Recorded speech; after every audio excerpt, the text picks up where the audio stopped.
How are you? Very well, thank you. Right, we have just hit 1 o'clock, so I'm going to get going. Thank you guys so much for tuning in for this week's Webinar Wednesday. As hopefully some of you will know, my name is Stephanie Fox from the Network One, and I'm going to be moderating the webinar today. We've got also Julian Boulding and Paul Squirrel on the call, so feel free to call on them if you have any issues. So I'm just going to go through some quick housekeeping. I'm going to give you a 5-minute introduction now. Our speakers will talk for 35 minutes. We will then have 15 minutes for Q&A, and we will finish by 1:55 London time, so you can be ready for your next virtual appointment. Most of your microphones should be muted now. If they're not, please do mute them. If we're calling you to ask a question in the Q&A, obviously I'll mute, but other than that, please do keep your microphones muted. But if you'd like to keep your videos on, that would be great, so that our speakers have some friendly faces to present to. As I mentioned, we're going to have a Q&A portion at the end. If you have any questions in the meantime, please send them to me directly via the chat box. And if you have any technical issues, we've got Paul Squirrel, our tech genius, on the call. So you can either message him directly in the chat, or you can email him at paul.squirrel, it's got 2 L's, @thenetworkone.com.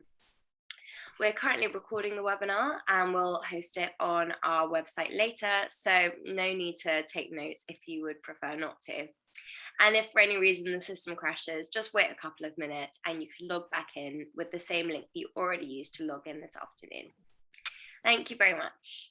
So now I'm very pleased to introduce our speakers. Today we have Pieter-Paul, Vaughan, Weiler and Matt Davies, who are co-founders of Better Briefs. They're joining us from Melbourne, Australia, and they'll be supported by Vaughan Flood, Director of Flood Partners in London. Oh, we know. Pieter-Paul. Holding on the blankie. Where's that blankie? Me? Oh, I'm just gonna mute Megan. Sorry about that. I'm not sure if it was Megan, but that's just the first one I saw. Sorry, yes, it was. My French bulldog likes to sit on me in every meeting, and I was telling her to go lay on a blankie. Oh. That's hilarious. Okay. Well, yeah, I'm just gonna carry on there. Anyway, so between them, Pieter-Paul, Matt and Vaughan have won numerous advertising effective awards, also known as FEs. Pieter-Paul alone has won 15. So now their aim is to help their clients, colleagues and fellow marketing professionals improve. Today, they'll be presenting the findings and conclusions of their brand new research, the Better Briefs report.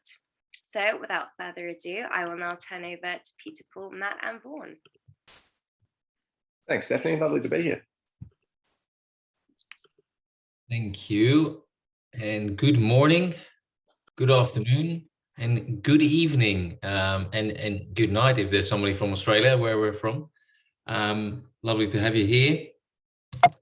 We're going to dive straight in, and Matt and I are 2 advertising strategists, and the story today, like many of the great stories, starts in a pub over beers. And in that pub, Matt and I found ourselves, maybe sometimes like yourselves, complaining about the poor state of the briefs that we were getting from clients.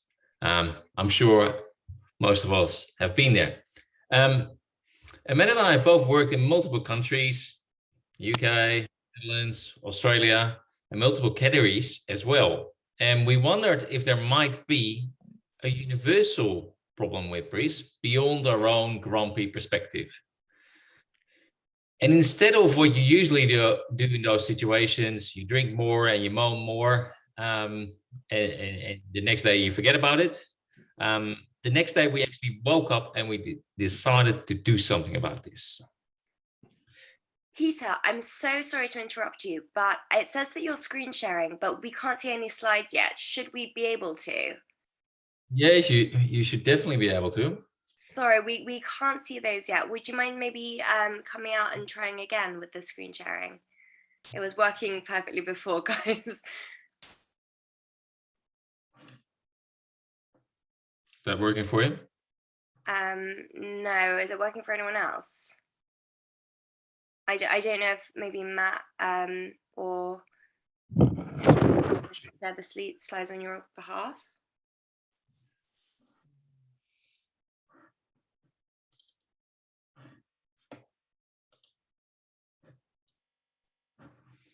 No, well, we're hearing that they're still not working. It says you're screen sharing, but you're we then can't see the slides. It's very strange. This was working literally 10 minutes ago. Maybe you could email me the slides and I could share them. I'm downloading it, doing it via PDF, and maybe Matt, can you jump in and maybe also have a look? Doing this all. There we go. Oh, There we are. Great, perfect.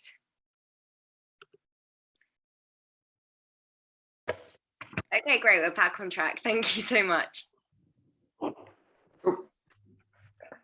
I was complaining about briefs, and we actually decided something about this problem. Was it just us? The problem bigger than just ourselves? And next slide, please. The next morning we woke up and we started to look into the research that was available on the topic. And what really surprised us, that very little research had been done on briefs in general and on client briefs specifically. And it's a bit weird when you think about that, because this basically is the most important document that exchanges hands from brand owner to agencies. The IPA back in the UK dedicated a full research to it. And this research painted a bleak picture back in 2003, a picture of misalignment between agencies and clients. But as said, it was only research in the UK, and only just under 300 respondents participated. Then there's this excellent literature study from the Netherlands, where I'm from. It did a thorough review of all of the literature that was available. It interviewed 37 marketeers and agencies. Unfortunately, it is only available in Dutch. I can highly recommend it, but it hasn't been translated yet. And then there were two studies that looked into client agency relationships that were executed in the US by the ANA, that is the client body over there, and the WFA, with relatively modest respondent numbers. And those two studies included a couple of questions on briefs, but that was it. So the most important document in marketing was very lightly researched, and we decided to actually do something about it and fill that knowledge gap. Next slide, please. We wanted to better understand why some marketing briefs fail and where others succeed. And we wanted to bring some objectivity into what has always been a really subjective discussion. Maybe you have experienced that with your client. Everybody always comes at it from their own personal perspective and experience. But if we were able to produce some facts, we could help generate more objective conversations about briefs. However, we couldn't do this alone. And one of the first people we called was Julian from the Network One, and we hassled many others, from media owners to trade organizations to schools, and on the screen you just see a few, and all of those organizations helped us get to 1,700 respondents for our study. Our most important partner in all of this was Vaughan from research agency Vaughan, and Vaughan and his team played an absolute crucial part in the project. Not only did he set up the research, he also gave us some very sound advice all the way in the beginning of the project.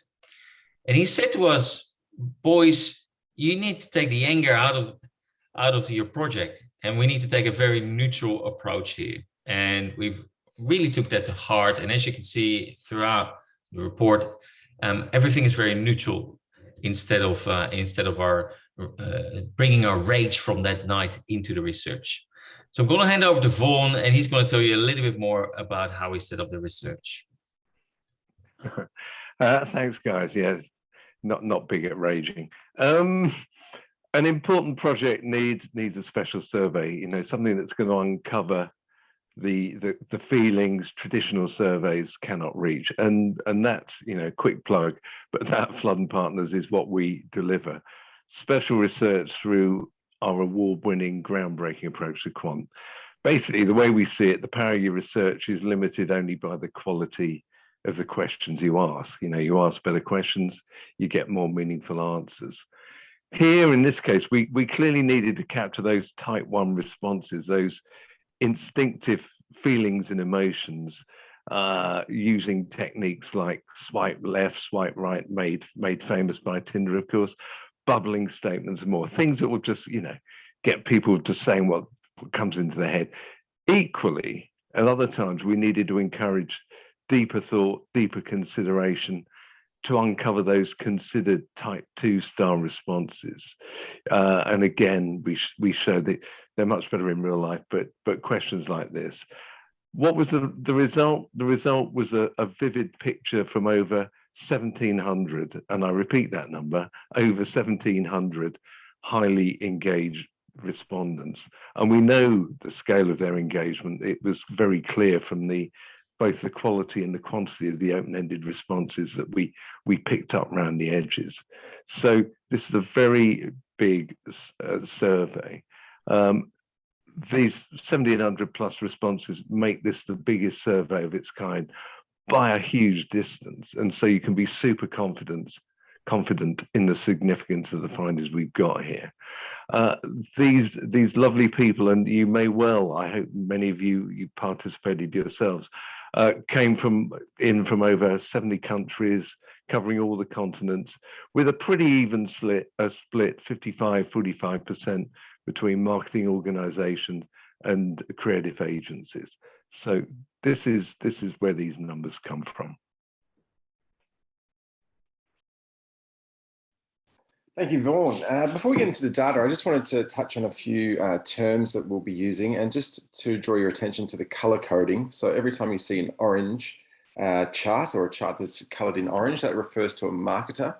When we refer to marketers, they're brief writers, contributors, and approvers. So we wanted to capture everyone involved in the briefing process from the marketing side of things. And when we talk about creative agencies, they're referenced in blue, and they're specifically account managers, strategists, creatives, or management, anyone who touches a brief.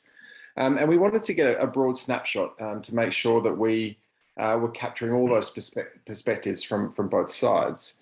And when we talk about which brief we're specifically referring to, because there are a couple, and there's even different nomenclature for those briefs. Sometimes it's called a marketing brief, sometimes it's called a creative agency brief, sometimes it's called a client brief, a communications brief. There are so many different terms for it, but we wanted to focus in specifically and focus your attention on the brief that's developed by the marketer that goes to the creative agency for the purposes of developing a creative solution. So that's where the heart of the research lies. And it's not just about that document, it's also about the process that happens between marketers and account management strategy, whoever touches that brief. It's not talking about the creative brief that gets then go, that is often used internally within agencies. Sometimes clients see that, sign off that, and so forth. But we just want to focus your attention on the document and the process that we're specifically talking about today. Hopefully that's clear. So the report is split up in 3 sections. So part 1 is really unearthing this problem, and those words on the page hopefully give you a bit of a snapshot as to what we'll be talking about, and the chasm of understanding between marketers and agencies when it comes to the marketing brief. Part 2 will go into the impact of that problem. So what does that problem result in? And then a few ways forward in part 3. So hopefully we give you some direction on how to have more productive conversations with your clients off the back of this as well. So I'm gonna kick this off and then hand over to Pieter-Paul halfway through. So the first thing we wanted to gauge was, I guess, a common understanding on the importance of briefs. And just to get alignment on a question, this question was posed by the RPA back in 2003. So we've got a historical data point here as well, but we wanted to see how important briefs were. So whether both parties agreed that a marketing brief is critical in producing good work. And fortunately, both sides agree to this statement. So, almost 90% of both sides agree that the briefs are important, which is great and kind of validates the reason for our study at least. When we look at how this is trending historically, we can actually see that briefs have grown in importance. So when we look at the UK data from 2003 and compare that with UK data in 2021, we can see that importance of briefs has grown by about 10% on both sides. So you could potentially argue that the briefs have never been more important, and they're essential in creating good work. So again, a really interesting comparison that we found historically coming through. Issues start to emerge when we look at, despite how important we think they are, they're also very neglected. So they are highly valuable, but paradoxically, the most neglected tools marketers have to create good work. The most important tools marketers have to create good work. I can't emphasize that enough, yet we spend so little time, or they do, reviewing, refining, crafting, all the things that we would want from them to get to something that informs and directs our thinking off the back of them. So again, we, for whatever reason, there is a lot of neglect in this space. We also wanted to get a gauge for how hard people think briefs or writing briefs are, and that they are difficult. And it's great to see that there is a common understanding between both marketers and agencies here that they're not easy documents to write. It is difficult to align a marketing organization behind a certain direction and translate business strategy into marketing strategy to then form the backbone of a brief that then gets sent to the creative agency. So again, understanding and acknowledging that it is difficult, again, is a way that we can start to open up a conversation with our clients and say, look, we get it, it's tricky. How can we work with you to help make it a bit easier?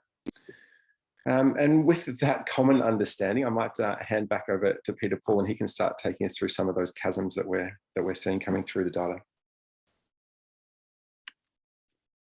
Actually, I've got one more before we do that. The other thing that we found was that writing briefs doesn't get any easier the more experience you've had. It actually seems to get harder, which is which might go against our train of thinking, but I think more emphasis gets put on briefs the more experience you have, and you realize that they are tricky to get right. So again, we just wanted to emphasize this point that writing briefs doesn't get easier the more experience you have either. Yeah, wisdom may come with age and experience. And that, ladies and gentlemen, is where the alignment ends and where the big gaps start to occur. The first gap of misalignment is what you see here. The majority of marketers think they're good at writing briefs. However, most agencies disagree with that. And maybe you're going, I knew it. I've always known this. And maybe you're going, oh, my client is he thinks he's good at writing briefs, and I'm not seeing it in the brief, and I'm not seeing it back. I knew it. But at the same time, we have to be really careful with what's on the screen here. We have to ask ourselves why. Why is there such a big difference in opinion? You need to think about if you're actually giving feedback to your clients when you're receiving a poor brief. And at the same time, we need to think from a client's perspective. Is the client checking that their briefs are landing? Are they checking in after they've briefed something in, if everything is not well understood? Going on to the next map, please. Here we're using some historic data from the IPA. And as you can see in orange, clients think they're getting better at writing briefs, and agencies think that clients are getting worse at writing briefs. So we're basically sitting at an all-time high of misalignment here, and this is one of the reasons why we're very happy that we've pushed on after that night of bees and are producing this report and sharing it far and wide. If we go on to the next map. So if we start with this one, with the agencies in blue on the bottom, and on the right side, you see that only 1/4 of the briefs that agencies receive is good enough. 75% don't deem the briefs they receive are good enough.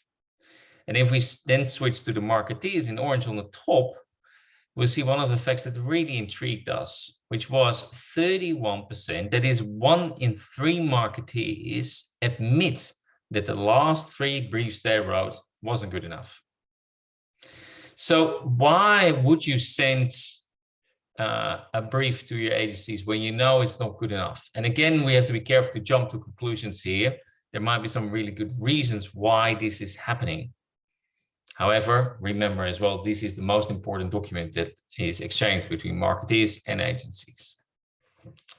Moving on to the next, we asked agencies which words they thought best described the marketing briefs they receive. And we took a really neutral approach here. So we gave them 6 positive words and 6 negative words. And unfortunately, as you can clearly see, most agencies believe that the briefs they receive are unfocused, unclear, and dull. And you see that on the top, and on the bottom, you see that most briefs actually lack clarity, craft, and sharpness, which is basically a really sad state of affair. Yeah, thank you, Matt. So when you think about marketing briefs, they need to do 2 things. Firstly, they need to inform. They need to provide the agency with the right level of information. And the second thing that every brief needs to do is to direct. They need to give some kind of direction where the agency can find the answer, can find the solution that is needed. So most marketers believe they provide clear direction, with 78% agreeing with the statement, the briefs I write provide clear direction, and only 5% of the agencies agree with that. So again, a story of misalignment here. Are we as agencies not getting what clients are telling us? Are we not getting their strategies? And are we flagging that as well? Or is there just no strategies? Are strategies completely absent in most marketing briefs? Moving on to the next. So in marketing, I like to say that language is our most important tool. However, when it comes to language, we see another big problem happening. Marketers and agencies don't understand each other when it comes to briefs. There's a lot of buzzwords in marketing. I call it marketingese. And it's really important to keep things simple and to avoid this language called marketingese, to avoid all of these buzzwords, these weird language that we've made up. We need to use simple language that everybody understands. And this is hard and this costs a lot of time, but it's really important. And you can see how important it is in this slide of misalignment. Vaughan, I'm going to hand over to you. You're going to talk a little bit about emotions.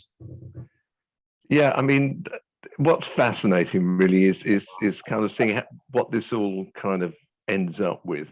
You end up with this huge emotional mismatch between how marketers and agencies feel about the sending and receiving of briefs. The way we look at it, emotions fundamentally have 2 dimensions. You know, an emotional reaction is either positive or it's negative, and it has a strength dimension. How actively or passively do you feel that emotion? And here, imagine this as a kind of simplified brain scan of how a client feels when they've sent off that brief. What you see firing up is on the positive side of the map.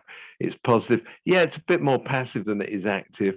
There's a degree of anxiety. There's a few things firing off on the left-hand side, on the red side, but fundamentally it's a positive picture. This is somebody feeling good. Compare and contrast what the agencies feel like, sadly, when they're receiving this brief. What you see is what's firing up. Yes, it's active, but it's negative. It's that top left corner. What you're seeing is, two totally different brain scans here. We look at a lot of these. It's fair to say that you don't often get, in one survey, such kind of polarized kind of responses. We're looking at two different mental states here. Just to add a kind of bit of texture to this, in terms of clearly we've cut the data in lots and lots of different ways, and it was kind of interesting that the folks working at smaller agencies tended to be at the most positive end of this spectrum. They tended to feel more positively about the briefs that they were receiving. And maybe that's because of a kind of more close personal relationship. But anyway, no, do pop on to the next one, Matt. That's great. And we just thought we'd pull this out for you guys. It's interesting that the independent agencies, again, were a little bit more positive. But let's face it, what we're really saying here is you're just a bit less negative than the network agencies when it comes to that emotional response. Thank you, Vaughan. Let's get into it's a big problem that's been identified, and we do it with a smile on our faces. But we do it because we know that there is, by understanding the problem and realizing what the impact is, then hopefully we can all work on a way forward together. The impact. So I think we've all experienced this in our careers, but just to understand. How often rebriefs were happening, and for both marketers and agencies to admit that they were happening too often, almost at 70% there, again, was a figure that we found surprising, just in its strength that came through. But again, it's something that we've all experienced, and it's not just one rebrief. Sometimes, often it's multiple rounds of concepting and approvals that we have to go through.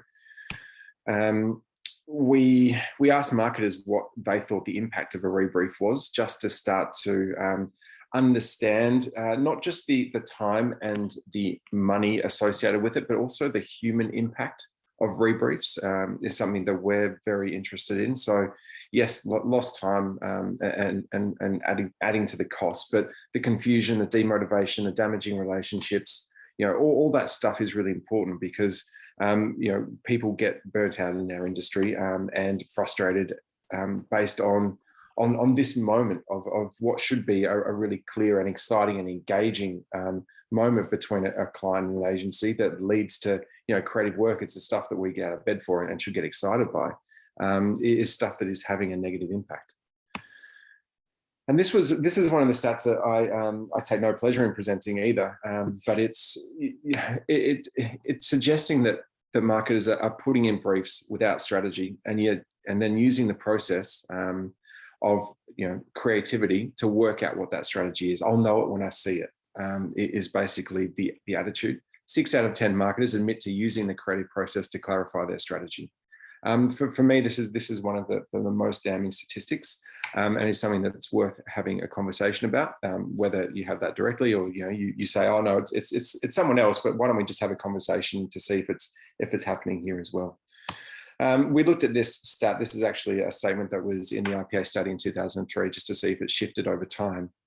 And what we've noticed is that agencies, are in agreement over the years at about 80% that this is happening, and this is happening too frequently. What's interestingly is the percentage of marketers admitting to this behaviour in the UK, that they are using the creative process to clarify the strategy, and it's happening often.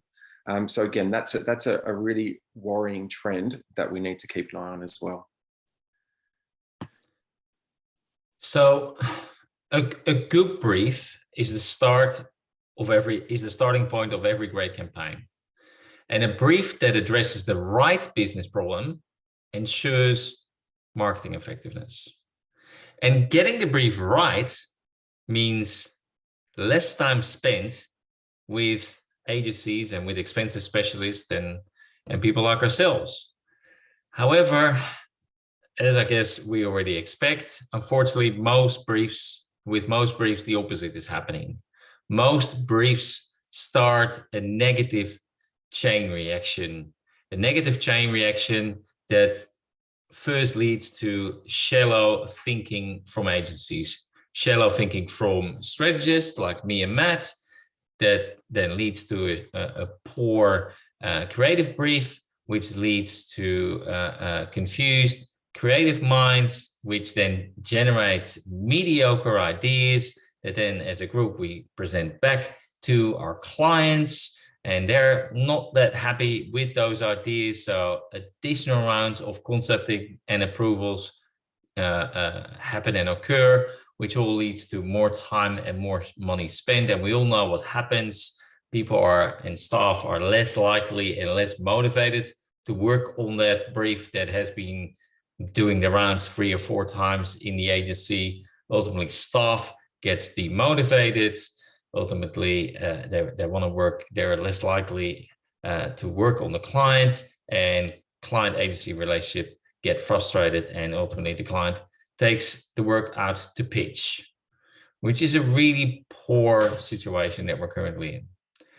Maybe I ask you all to have a think about what the average number is that it takes, the average amount of rounds it takes you to get to a final product. And we're seeing that a number sits somewhere between 3 and 5, which is a ridiculous state of affairs.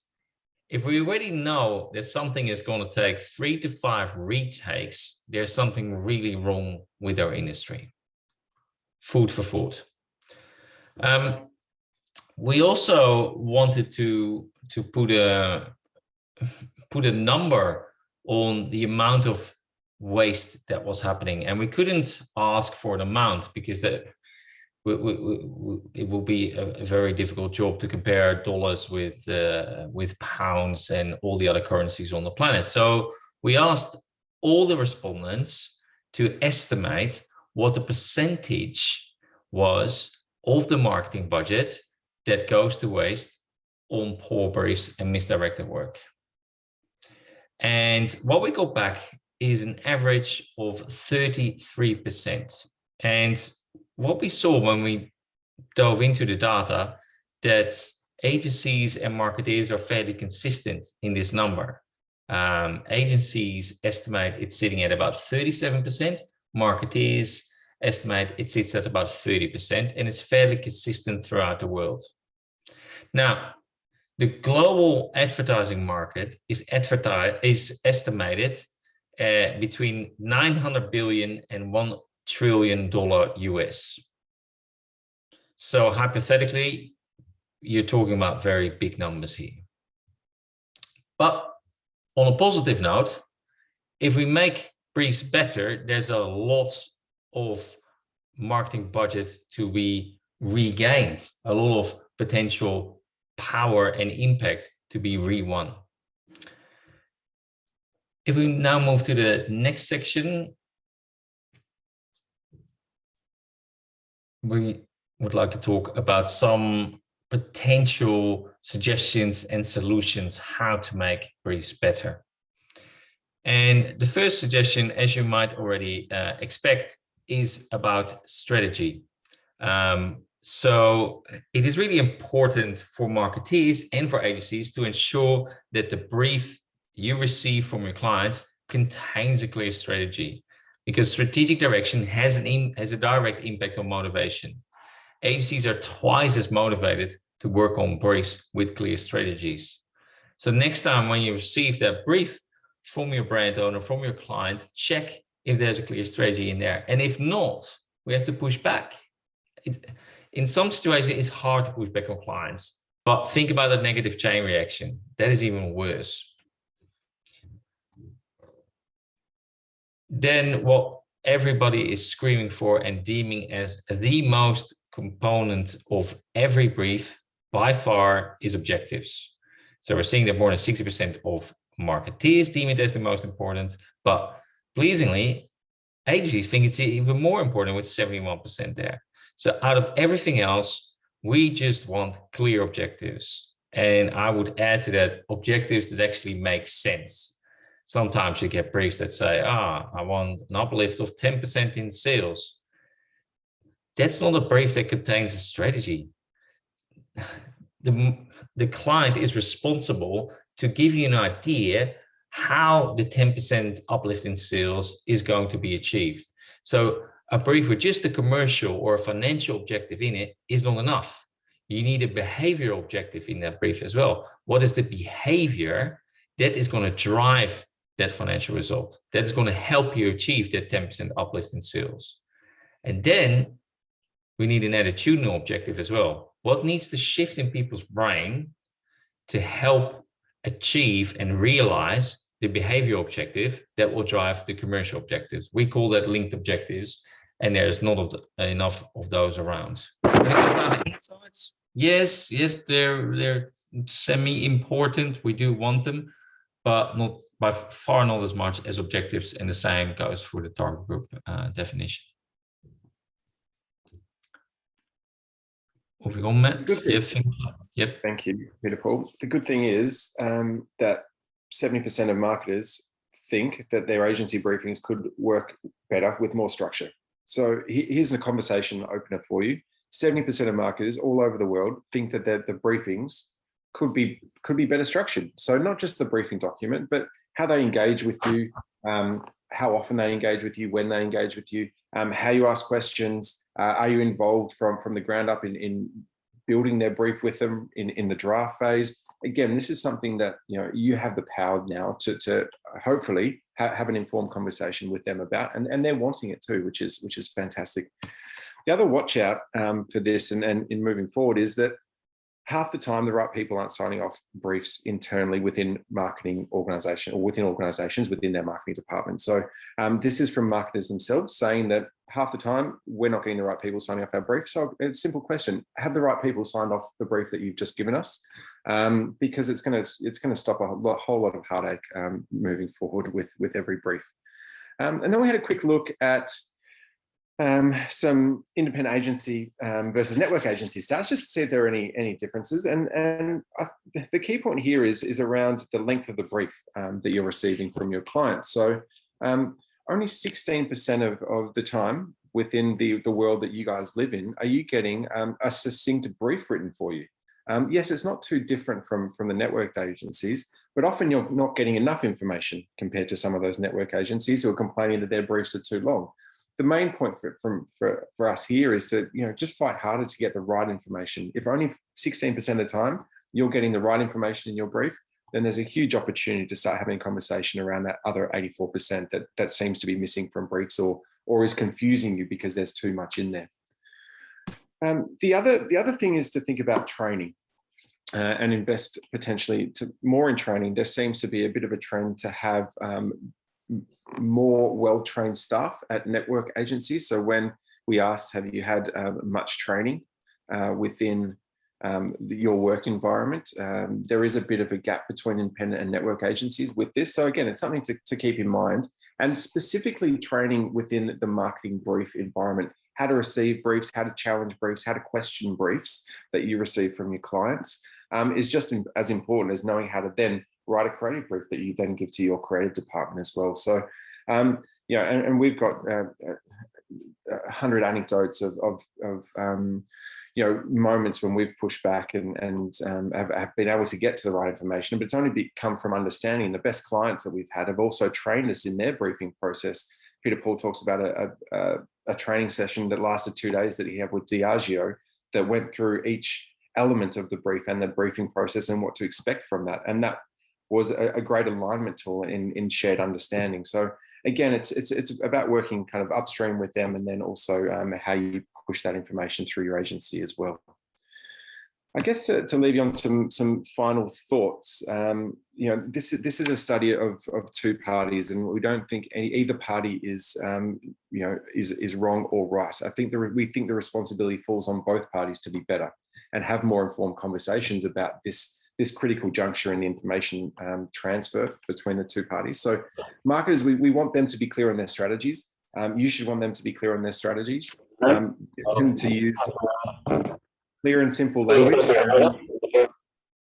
And this is stuff that we're talking about with them as well. We're asking them not to send briefs to their agencies that they're not happy with. And for you guys, don't be silent in this process. Flag what's missing, clarify what's unclear, because better briefs, we think, are our responsibility too. It's not just left to the marketers, but we're jointly responsible in this process, and we only get the work out that we also put in. So not to want to lecture, but it's we see both parties as at fault here. And then for some shameless advertising, apologies for that. The report is available for free for all of you. It contains the stats you had on screen today and even more stats. And it is there as a tool for you to start that conversation with your clients. And you can basically send it to your client and you can say, hey, there's this report. A lot of people have written about it, including Mark Ritson. This is not us. This doesn't reflect our relationship, but let's have a chat. Let's have a chat about the state of our briefs and the briefing process. We've got even more data available. We can make some in-depth reports if you like on request. And then there's a brief writing tutorial scheduled for early December. That's a one-off for marketers and for agencies, how to make the most of briefs. And we also have a specialized product for agencies and clients where we go in, we use the survey, we look at what's missing for both parties. We sit down with both parties and we try and improve that the quality of the brief and the brief writing process. And lastly, for the best research around and the best researchers around, Vaughan is here. Vaughan is on the call. They're sitting in London right there next to Julian and next to the team. This is it from us. Let's go over the Q&A, and Matt, let's go back to the previous slide. Thank you. Thank you guys so much. We've had a few questions come in, so I'm just going to get into it. So first of all, someone from the audience said, from the creative agency standpoint, what makes a great marketing brief? What's missing that creative agencies are looking for? And the same person also asked if you could define strategy as you've discussed it. So that one would be for you, Peter. Yeah, I guess what makes a great brief is maybe a brief that doesn't come as a surprise. So maybe a brief that you know that it's coming. Maybe you've seen it as a draft. Maybe you've inputted on it, or your strategist have, and then on the day it doesn't come as a surprise. It's a co-creation, if you like, and then afterwards there's a check-in as well from client.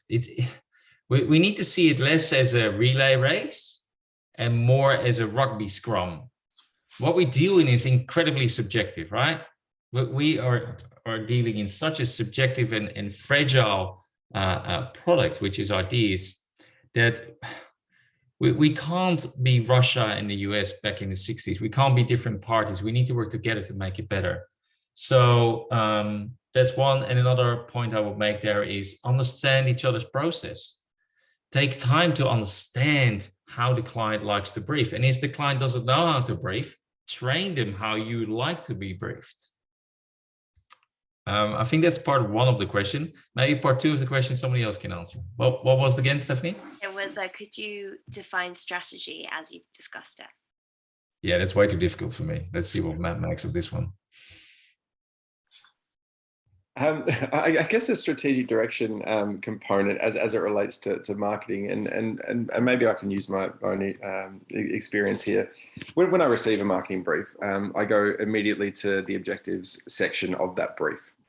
And I look for those linked objectives, as Pieter-Paul has mentioned. And does the commercial objective get partly solved by or understood by the behavioural objective, which gets solved by the attitudinal objective?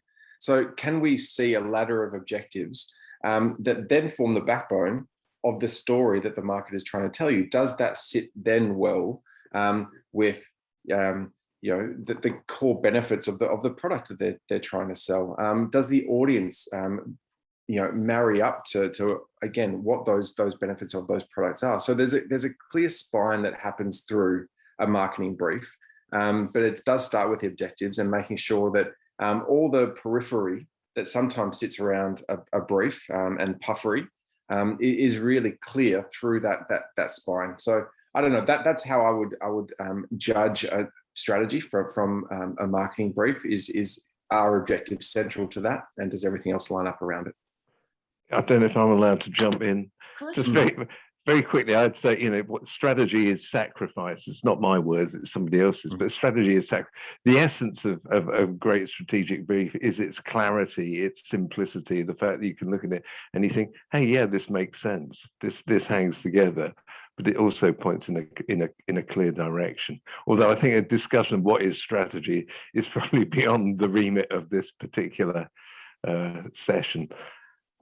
And we all know what bad strategy looks like, right? It's a proposition or a key message that probably has the word "and" in there, or it's multiple sentences. It is just way too long, and you know that strong choices haven't been made. And as Vaughan said, strategy is about making strong choices. If the client brief is 5 pages, you already know that you're in the shit. So apologies for the word, but you already know that the client hasn't spent as much time on it as they should. But then it's time to have that chat with the client. Listen, I know it's hard I know you're busy. I know you might not have the time, but show them that negative chain reaction. The client doesn't write that brief just for himself, but for up to, we've counted it once or twice, up to 120 people in big engagements. So many people are affected by a poor brief. Perfect. Thank you. Question for Matt. How have clients responded to this data? It's a good question. Some clients haven't answered our calls, that's for sure. They've in the majority, it's been really positive.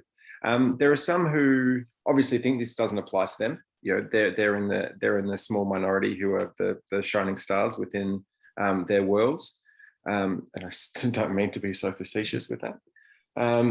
But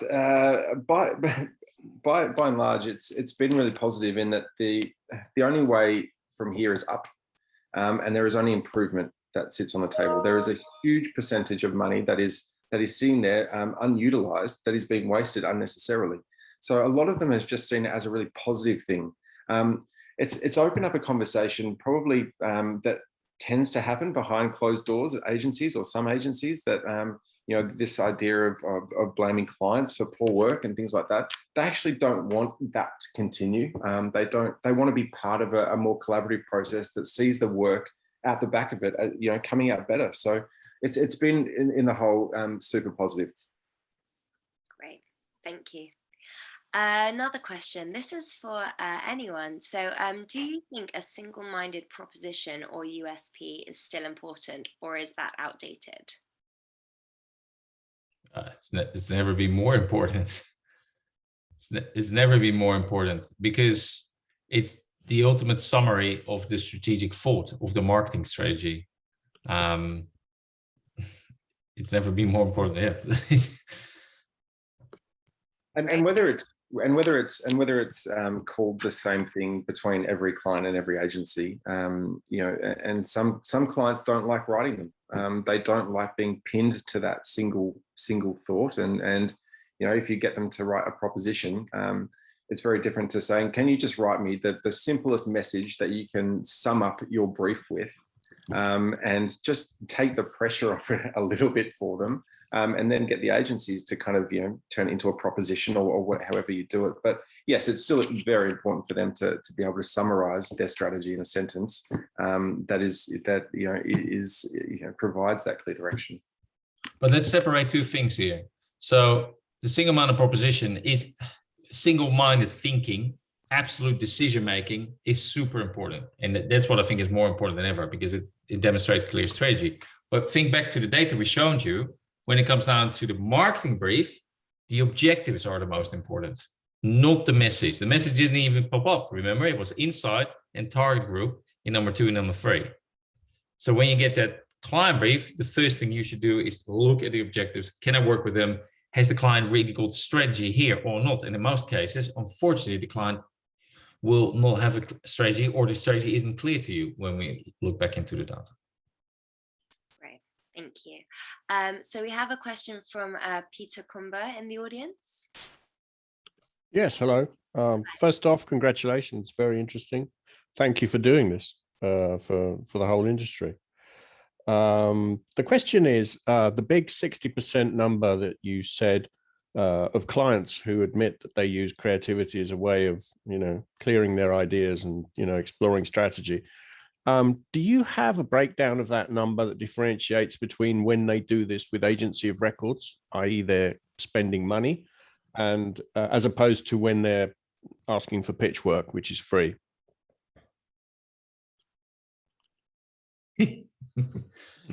No, we can't separate between pitch work and retained work and project work, but even the number itself. So we have more marketeers than agencies fill in take this survey, right?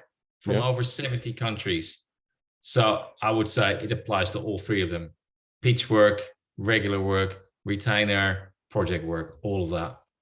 All right. I'd say I mean, I respect your opinion, but I have a feeling that it's all down to money. And I think if they get it for free, they're far more liberal in just chucking out a brief and seeing what happens, as opposed to if somebody has to sign off on an invoice on something that didn't generate anything tangibly useful. I think they're more prudent, but that's just my opinion. Potentially, maybe Vaughan, you can jump in here as well. I guess the context of the survey is all about the transaction that you have with your agency. So that's kind of the environment that we've built in that survey. So we don't reference pitch work and we don't reference those things. So I think, and please correct me if I'm wrong, Vaughan.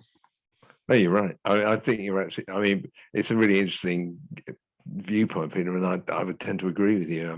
It makes intuitive sense. This survey was very much about, you and your client. So it implicitly, if not explicitly, you were talking about your ongoing relationships with the guys and the people you work with. Sure. Yeah. No, again, congratulations. I'm not trying to kick holes in your work or anything. It was just pure curiosity and a bit of polemic around, where we are in terms of how creativity is valued. But again, thank you very much. Okay. Peter, it's a fascinating topic, and we just had here in Australia, we had the Media Federation do a study on exactly that, pitching and what can be improved. And I think there's another study on that specific topic has been done in the US. And just so this is where the study stops, and this is where my experience maybe comes in on that topic. Right. When you look at the brief writers, or this actually in the study as well, the brief in retained relationships and project work, the brief writer tends to be a little bit more junior. When you go for a full-on pitch, you get the more seniors involved. So that might then lead to a slightly more considered brief. Whereas in the day-to-day, we're seeing in the study that we haven't got the right people with the right caliber signing off or writing the brief. So that's another way to think about it. In the pitch writing, it is more serious. So it is a very nuanced, very difficult topic, but definitely creativity is undervalued. Completely agree with that. And there's too many pitches, and most of them are run shit. Oh shit, I'm re-recording. Oh shit. Thank you. Fascinating. Thank you. Thanks so much. We have another audience question from John Quarry. John, are you available? Yes, I am. And again, just to echo Peter's sentiments, comments, congratulations on a brilliant piece of work and really insightful. And I'm looking forward to challenging some clients on this sort of stuff with some of your charts, which I think would be interesting. But my question was, have you looked at the role of the agency creative brief in the same or a similar way? Because I can't help but feel if some of my creative people were on this call, they would be nodding along to some of this, but pointing at the creative brief perhaps rather than the client brief. It's fair to say that was a decision we took, or it's fair to say we debated early on was how wide or narrow a focus to make this. At this point in time, no, the focus was entirely on that brief, and indeed, for clarity, we wanted to make it clear to everyone taking part that it was the marketing brief that we're talking about. But I have no doubt that it would be a very interesting study if we were to look at that, John. Yeah. And any hypothesis that might have emerged as you were doing the work, particularly as you have so many strategists on the call? No, there's a subjective opinion. There's a saying that Matt and I have, and it's about the authors of the creative brief. So the authors of the agency brief. And there's basically two types of strategists. There's those that clarify and those that confuse. There's no other type. And you need to be sure that in your agencies, you don't have the latter. You don't have those that confuse, that use difficult words and difficult language. You want the ones that simplify, that get it down to a single-minded thought that fits on the back of a beer coaster. I guess we do reference it in the study, that negative spiral. It is hard as a strategist to, the best marketing briefs, you have to work really hard to make even better, to make sharper, to make more interesting, to make creatives sit up and take notice of it. If the thinking at the start is not right, then you're working really, really hard to catch up to that. So you're trying to bring your client along in the new thinking that you've added to a brief, and then you're trying to get the creatives and bring them all together. So it's not supposed to be a tearjerker for all the strategists in the room, but it is. It's a tricky thing, and you're behind the eight ball if that information doesn't come up front. So anyway, that's kind of built in. But thanks again. Really, really interesting. Thank you. And good creatives are good strategists. Good creatives almost don't need strategists. So there's something there as well. If your strategy department is not adding value and creatives can handle it themselves, you've got a problem there. Sorry, Steph. Sorry, I'm getting carried away. Not at all. So another question from the audience. Do you think briefs are better delivered in person or is Zoom fine? In other words, have briefs gotten worse during the pandemic? And that could be for. We speak a lot about this, and I don't think technology necessarily gets in the way. We've heard creatives not being happy with conferring digitally and building on ideas together across these platforms. But I think as long as you treat every briefing like it is we like to call it a ceremony, like it's not just a handing over of a document and running through some words in boxes. If there is that process and it does feel like a ceremony, it is that exciting moment where creativity should start to flourish off the back of it. And we've had briefings where, yes, in a pre-COVID world, we were invited to factories and to workshops and to racetracks and wherever else we were to get briefed, and they're all fantastic things. So there is probably some of that shine does get lost on the brief, but we have to work hard to get that ceremony back, I think, and probably work a bit harder.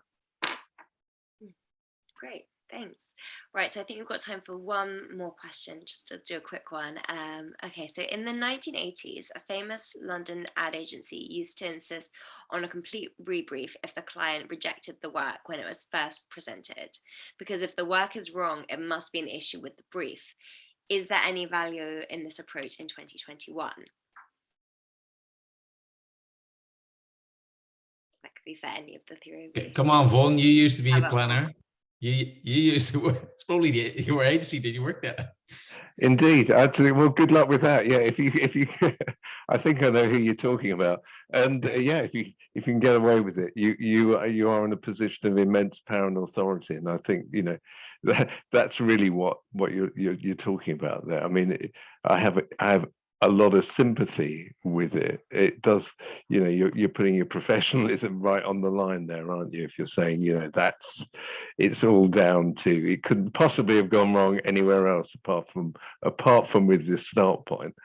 And that may well at least sometimes be true, but it's based, and ultimately I think this thing does come down to the strength of a relationship, the ability, and I think what Matt and PP have put together here is the ability to basically enable that conversation to be had with people, which is sometimes difficult, which is maybe this brief isn't quite good enough. And I think that's what lies at the heart of this. See, there's stages, right? A brief is only a means to an end to get somewhere. Where we need to get to is through ideas. That's what we're selling. And the marketing brief and the creative brief is just a means to an end. It's not that the briefs Matt and I write end up somewhere. It's the idea that ends up somewhere. So everything that's needed to get to that idea that works for both agency and client and drives commercial results, everything is granted. Yes, and we have this process where things go via briefs, and sometimes things don't go via briefs. Sometimes the creative just has an idea and we go and sell that in, and sometimes that works. But in most cases, you do need a bit of a process, otherwise things become a bit of a mess. Okay, amazing. Right, so we're just about out of time, so I am now going to wrap up. I just wanted to say, first of all, really big thank you to all three of you for taking time today to deliver this webinar. It's super useful, and I know especially for Peter, Paul, and Matt, it's very early in the morning / late at night. So thank you so much to the three of you. I know that a couple of you have questions that weren't able to be asked. So if you do want to contact the guys, their details are on the screen. So these are their LinkedIn details. You can private message them on LinkedIn, and they would be happy to respond to any questions. So again, thank you all for coming. We really hope you enjoyed it. We'll be holding webinar Wednesdays once a month. Future webinar Wednesdays can be found on our website under events, along with past recordings. And just to finish up, wanted to let you guys know the Indie Awards are now available to enter, and they're going to be open until the 8th of November. So if you haven't yet entered, you still have a little bit of time to get your entries in there. So just visit indieawards.global to enter your work in the only global awards program exclusively for independent agencies. Thank you all and have an excellent day, and we look forward to seeing you next time. Bye.